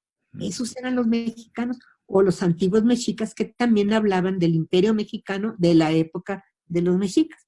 Que también esa es otra cosa interesante, 21. Sí hay la idea, muy de Carlos María de Bustamante y otros, que están volviendo en el año 21, 300 años después, al imperio mexicano, le llamaban, pero era el mexica, ¿verdad? ¿Por qué? Porque Iturbide mismo lo acoge. Si ustedes ven lo que hace cuando entra en la entrada ahí por la calle de San Francisco, ¿quién lo acompaña? Él va de civil, nunca ya no quiso entrar de militar, él ya va de civil y lleva a cada lado, al lado derecho y al lado izquierdo, a los dos dirigentes de las parcialidades de la Ciudad de México, la de Santiago y la de San Juan, lo acompañan en representación de las comunidades indígenas. Sí. Van con él. Cuando ustedes ven cómo era su capa, tiene el águila fundadora de México, Tenochtitlan, tiene un carcaj. Y todo ese momento está lleno de esas alusiones al antiguo imperio, entre comillas. Nosotros sabemos que no había imperio en la época prehispánica porque eso es una institución romana, ¿sí o no? Tampoco había reyes. Cuando los de niños, yo me acuerdo que nos teníamos que aprender los 7 reyes aztecas, pues la verdad es que ni eran reyes ni eran aztecas. No es cierto. Azteca es un error. Así es. Que Lupita, se equivocaron, no les dieron hasta y les pusieron azteca. Los mexicanos no. Hay otra pregunta que ya la contestaste referente a Carlos María de Bustamante. Dice Ricardo Mendoza, felicidades por la conferencia. ¿El objetivo de felicidad que caracteriza las constituciones previas a la del 17 se traslada de la Constitución de los Estados Unidos?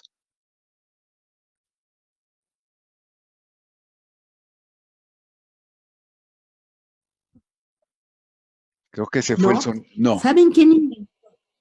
Es esta filosofía sobre la felicidad. El gran filósofo que lo promueve es Jeremy Bentham en Inglaterra. Él habla que la felicidad es el objetivo de la vida del hombre. Y eso va a tener mucho impacto. Y muchos van a repetir la idea de felicidad. Eso lo tenemos. Iturbide lo dice en esa entrada. ¿Se acuerdan esa frase de él que dice, señores, yo les enseñé a ser libres, pero a ustedes les toca la tarea de ser felices, de alcanzar ser felices? Sí, esa idea de felicidad es muy importante, porque están diciendo, las otras constituciones lo van a decir, señor, el gobierno es su tarea hacer feliz a su pueblo, no llenarlo de cargas, de impedir su desarrollo, hacerlo feliz, darle bienestar a todo el pueblo. Esa idea no se ha quitado. Todavía nos preguntamos si nos están haciendo felices, ¿verdad? Sí. A lo mejor no. Nos estamos enfrentando, nos estamos en un ambiente de puros adjetivos y de diatribas que no son historia y no son reales. Cuando ustedes oigan un discurso o una plática llena de adjetivos, por favor digan, no, por aquí no. No nos conviene hablar así. Sí. Nos conviene entendernos.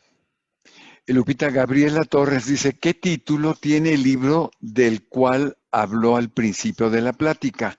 ¿Qué editorial y cuál es tu libro más reciente?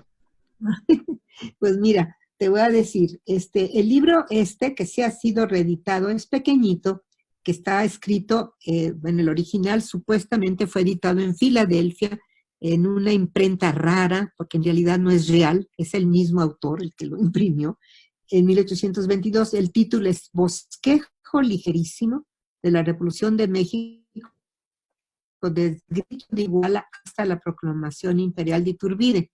Pero es un librito por encargo.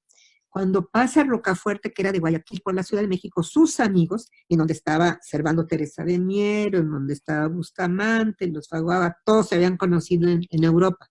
De hecho, Rocafuerte había viajado con ellos, hasta viajó con Alamán también, por Rusia, por Francia, por Alemania. Eran amigos, eran gente cool, se conocían. Y entonces cuando pasa por México, le piden que vaya, que cuando salga porque nomás pasa pronto por la 9, ya por México ya independiente, que escriba algo que impida que los Estados Unidos reconozca el imperio mexicano, que no lo reconozca, porque ellos insisten que ellos, hay que decirlo, ya los que vienen con Mina y los que habían preparado la expedición de Mina desde el año 15 y 17, entre ellos los Faguaga, Servando Teresa de Mier, Alamán, que estuvo ahí también, todos ellos ya eran republicanos, ¿eh? No se nos olvide que en el año 10, 15, 17 todo este grupo es republicano. Porque yo me encontré en los papeles del Public Record Office, había espías ingleses que estaban mandando información de lo que estos que se reúnen y dice, estos señores no quieren monarquía, quieren repúblicas, están acusados de eso. Entonces, por ahí viene. Pero en libros míos, pues bueno, yo últimamente, en los últimos que he publicado, pues, en donde he contribuido más bien y he coordinado es América Tierra de Jinetes, que es la historia de todos nuestros países que han escogido como estereotipo, como ejemplo de su identidad a un jinete, ¿no? El charro, el gaucho, el llanero, el paso, ¿verdad? Estos países que todos, por alguna razón, se ha escogido a un jinete como su representante. Y es la historia desde el siglo XVI a llegar al caballo. ¿Es el que vas a publicar o que se está publicando allá en España?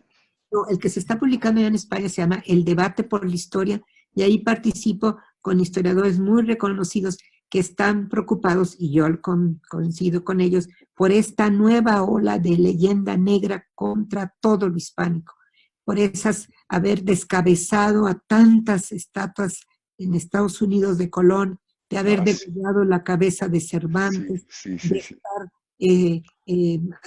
haciendo horrores con las estatuas de Fray Junípero Serra. Serra, sí. Y inclusive en otros países, porque yo he leído que también en Colombia descabezaron al fundador, y una cosa, de veras, un divorcio de lo que es el pasado. Oye, Tania Robles te pregunta, ¿Rayón y Morelos tenían ciertas diferencias? ¿Es cierto que había ciertos recelos de Rayón sobre Morelos? Es decir, que no quería que se considerara un liderazgo político. Bueno, sí hubo enfrentamientos, no tan fuertes como nos los han pintado, pero sí tenían divergencia de opiniones. Acuérdense que Rayón había sido secretario de Hidalgo. Él era el secretario, Ignacio López Rayón, que acompañó a Hidalgo y que se queda en Saltillo y por eso no lo detienen. Cuando iban más de 800 insurgentes y que los detienen ahí en Acatita de Baján, no lo detienen a él porque él se quedó en Saltillo, pero él establece una junta, la idea de junta no se les quitaba porque no habían podido ponerla en el año 8, y hace la junta la junta que ustedes se acuerdan de Zitácuaro, una junta también. Bueno, allí va a haber problemas dentro de la junta. Los sacerdotes que pertenecen a esa junta, que son varios, ¿verdad? Verduzco, Cosi, ellos se pelean con Rayón también, acaban peleándose y también se pelean pues no fuerte, pero sí no están de acuerdo Rayón, sí, y Morelos, pero no de una forma violenta ni nada, nada más no están de acuerdo. Sí.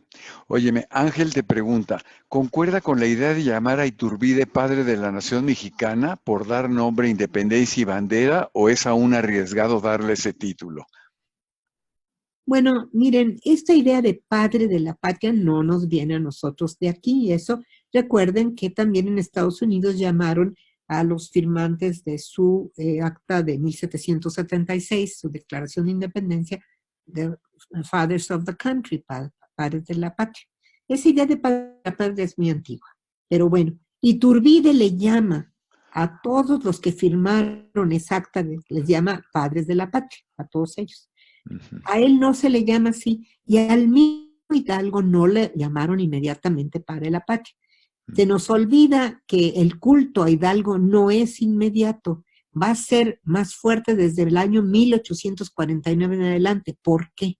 Porque el periódico fundado por Lucas Alamán, El Universal, y también fundador del Partido Conservador, escribe en uno de sus artículos cuestionando que Hidalgo haya ayudado a la independencia y no la haya retardado por los métodos violentos, diciendo, aunque la idea era buena, los métodos que usaron de tanta violencia hicieron que muchos se alejaran del proyecto de independencia y no se consiguió por los métodos que se usó. Uy, eso alzó una especie de oleada de furia, y los liberales de ese momento, ya en 49 sí había conservadores y liberales, van a hacer un esfuerzo muy grande. Es cuando por primera vez se inicia la primera estatua a Hidalgo, que se va a poner en Querétaro o en el Estado de México. Es de 1851, creo. Antes no se le daba ese título. ¿Por qué? Porque había muchos todavía vivos que recordaban las masacres que habían visto. Claro, Y sí, entonces sí, no claro. creen que le llamaban así de fácil padre de la patria. Como el Después, propio Alamán. el propio Alamán estuvo y vio lo que fue Granaditas. Tenía unos 17 años, jovencito, y estando en Guanajuato, no vio directamente, no estaba allí dentro de la Alhóndiga, pero sí vio el montón de cadáveres que se echaron muchos al río, quedan por ahí tirados, ¿verdad? Y se vio el saqueo de toda la noche, él habla de toda la noche el saqueo, y en un pueblo que muchos estaban borrachos, la verdad, habían tomado mucho chinguirito, y que estaban quemando y saqueando y vistiéndose con la ropa que se robaban, etcétera. Él se impresionó mucho, ¿verdad? Sí. Pero Oye, estuvo fuera en Europa sí. después. Alfredo Vadillo, creo que es excelente exposición, doctora. ¿Alguna recomendación bibliográfica sobre el periodo? Bueno, no está bien que yo les ande recomendando los libros que hago, pero mucho de esto lo he investigado. Miren, sobre este periodo, el libro que publicó Fomento Cultural Banamex se llama México, su tiempo de nacer, Ah, 1750, sí. 1821, les va contando toda esta historia, cómo logramos a nacer en el año 21, como nación ya mexicana independiente, como un estado también. Esa se los digo porque lo escribí. Y pues también quiero decirles que más de 20 colegas que conozco están trabajando muy bien sobre la consumación, desde el punto de vista político, jurídico, económico, social, cultural. Eh, hay muy buenos autores que yo espero que pronto empiecen ya a aparecer las obras, porque todos hemos estado trabajando, haciendo artículos para diferentes instituciones educativas, universidades, centros de investigación, y casi todos se van a publicar. Vienen varios libros, con todo el trabajo que he estado dando por años, tratando de explicar la consumación. Estén pendientes, el Colegio de Michoacán, el Colegio Mexiquense, la UNAM, el Colegio de México, todos están tratando la Pontificia Universidad, todos están preparando libros con expertos que tenemos años trabajando en la consumación para tener otra idea de lo que realmente sucedió. Estén pendientes. Sí. Hay muchas preguntas, más de 21, además de todas, no vamos a leer todas porque no nos da tiempo, pero unas dos más. De Eduardo Urdiales, dice, doctora, muchas gracias. Una pregunta, ante la bancarrota en la que nace la hacienda del Imperio Mexicano, Manuel de la Bárcena pide autorización para derramar un préstamo en noviembre de 1821. ¿Cuál es la posición de las potencias como Inglaterra, que a través de sus bancos otorgan esos préstamos al imperio? ¿Es ir debilitando a Francia? ¿Cuáles son sus intereses junto con los Estados Fíjate Unidos? que durante el imperio no se consiguió ningún préstamo. Se consiguió en la de Guadalupe Victoria. Sí, nacimos en la bancarrota. Para que te des idea, para quien hizo la pregunta, cuando entra ese ejército trigarante en septiembre de 21, había, creo que se calcula, unos 48 pesos o no más en la tesorería. Había sido la tesorería más rica del mundo, la de la Ciudad de México. Y sin embargo estaba completamente sin dinero. Pero sí teníamos una de pesos. Turbide en su ingenuidad y la euforia del momento, acepta todas las deudas. La de los insurgentes, de todos, realistas y todo, que habían comprado armas y habían comprado armas, vestuario y habían pagado tropas, acepta todo. Pero no tenemos dinero. Esa va a ser la gran tragedia. Desde 21 hasta la tercera etapa del porfiriato, logramos más o menos equilibrar nuestra economía. Pero durante todo el 19, una de las fallas de que tuvimos tantos gobiernos, presidentes que no duraban más que meses, que nunca no duraban los 4 años que eran lo que era el periodo presidencial. El único que duró fue Guadalupe Victoria. ¿Y sabes por qué? Por 2 préstamos británicos. A él sí le tocaron, ¿verdad? pero son préstamos muy leoninos, también hay que decirlo, porque lo que hacían estos bancos o compañías comerciales que prestaban, ingleses y de otros países, era, te quitaban los intereses antes de Ah, entregarte sí, el total. Y claro. además, Sí, sí. parte de lo que te daban en dinero no era dinero, te vendían barcos que a veces ya estaban muy malos, te vendían vestuario, te vendían fusiles. Nosotros teníamos todavía en la guerra con Estados Unidos en 47, 48, teníamos los fusiles que llamaban Tower of London de la época napoleónica. ¿Por qué nos vendían como parte del paquete? ¿Ves? Pues se deshacían de todo eso.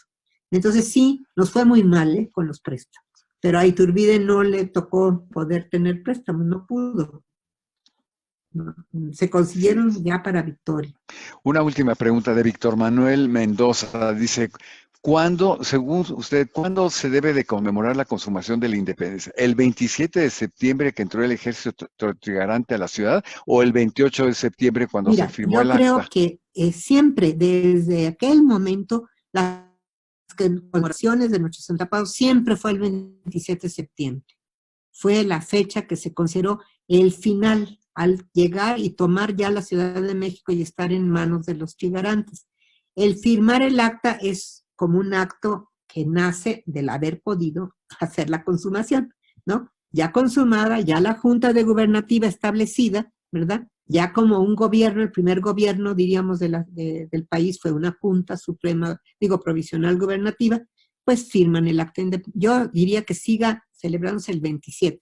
Y si queremos celebrar el acta, que es muy interesante porque les digo que estas dos ideas que tiene ese acta están en todas nuestras constituciones después, esa idea de promover y buscar la felicidad y de la defensa de los derechos del hombre, que también está, bueno, que sigue vigente en todas nuestras constituciones.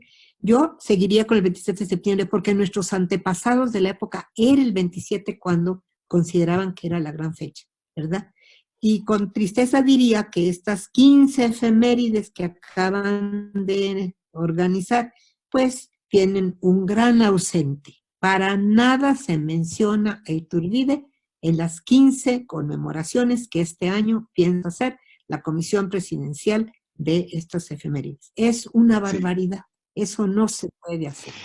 Pero bueno, para que vean que seguimos con esta especie de velo que nos ciega, que básicamente está basado en una ignorancia y también en un prejuicio que solo el leer, el ser objetivos, el tratar de entender la época y las decisiones de cada personaje nos ayudaría a Sí. entender. Pues tienes muchos comentarios, la mayoría de los comentarios es agradecerte enormemente tu presentación y sobre todo lo que tú has recomendado. Hay que revisar la historia y como dice Lilia Luna Pérez, con eso me quedo, dice, gracias doctora por su valiosa exposición. Me quedó claro la importancia que tiene hacer la diferencia entre un hecho y una opinión para entender la historia. Tiene mucha Perfecto, yo razón. creo que Lina lo entendiste perfectamente bien. ¿Y qué más quisiéramos que estuvieras en otras reuniones, en otras clases, Lupita? Porque sobre todo tu conocimiento por la historia es verdaderamente enorme y muy objetivo, que eso es lo más importante, ¿verdad? Pues no me queda Gracias. más que darte las gracias a nombre de las instituciones que conformamos este curso, de los más de 90 alumnos que te siguieron y bueno, pues a seguir leyendo, a seguir estudiando, a seguir revisando con estos lentes que nos está dando la doctora de una revisión donde fueran los adjetivos. Lupita, muchas gracias nuevamente en nombre particularmente del Centro de Estudios de Historia de México, Fundación Carlos Slim, por tu presencia y bueno, pues muchas gracias y gracias a todos por seguirnos. Nos vamos. Muchas gracias, Manuel. Y un abrazo, mucho cariño para ti, para todos los miembros del centro y todos los que nos siguieron. Hoy, cómo Muchas no, muchas gracias. Aprendí